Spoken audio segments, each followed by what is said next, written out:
معكم وداد بوقلي مهندسه فلاحيه، وانا هي الممثله والمنسقه الاقليميه للنساء القرويات والتابعات لحزب الوطني للتجمع للاحرار، اللي كنوب عليهم اليوم في المقر ديال الغرفه الفلاحيه اللي تم تاسيس او تنظيم واحد الملتقى الجهوي بالمقر هنا ديال الغرفه، اللي الموضوع ديالو كيتمركز خاصه على المراه القرويه والتنميه بصفه عامه واقع وافاق.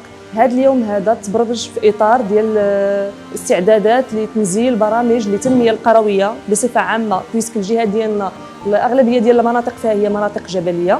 دونك اليوم ارتئينا اننا ننظموا هذا الملتقى هذا ونجيبوا فيه العيالات القرويات خاصه باش انهم يحضروا ويهضروا ويسمعوا ويشوفوا شنو كاين ان شاء الله وشنو جاي مستقبلا، باش انهم يتكتلوا ويعاونونا ونديروا يد في يد باش نقوموا وباش اننا ننميو هذه المراه القرويه بصفه عامه. وكما كتعرفوا فالمراه القرويه هي القوه المحركه للعالم القروي، وما نقدروش نهضروا على تنميه قرويه او لا تنميه بصفه عامه الا ما هضرناش على المراه القرويه خاصه، فهي القوه الخفيه اللي كتدعم الاسره، اللي كتدعم المجتمع وكتدعم حتى الزوج ديالها. دونك الا بغينا نهضروا على واحد التنميه كامله ومتكامله خصنا ضروري ناخذ بعين الاعتبار الوضع ديال المراه القرويه، خصنا ضروري نبرمجوا واحد المشاريع او الانشطه اللي كتساهم في التنميه ديال هذه المراه القرويه.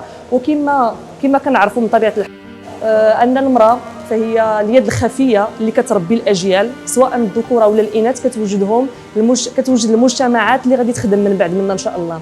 ونتمنوا ان هذا اللقاء ديال اليوم هذا ينجح ويؤدي ويوصل ديك الرساله اللي بغيناها، ويوجد لنا واحد الارضيه اللي غنتبازاو عليها وغادي نخدموا ان شاء الله في هذه المده اللي جايه والسنوات اللي جايين على هذا لو بوين هذا اللي كنا قلنا.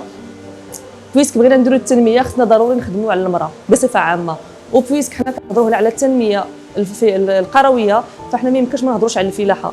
دونك اون فيز اننا نديفلوبيو المراه القرويه بصفه عامه.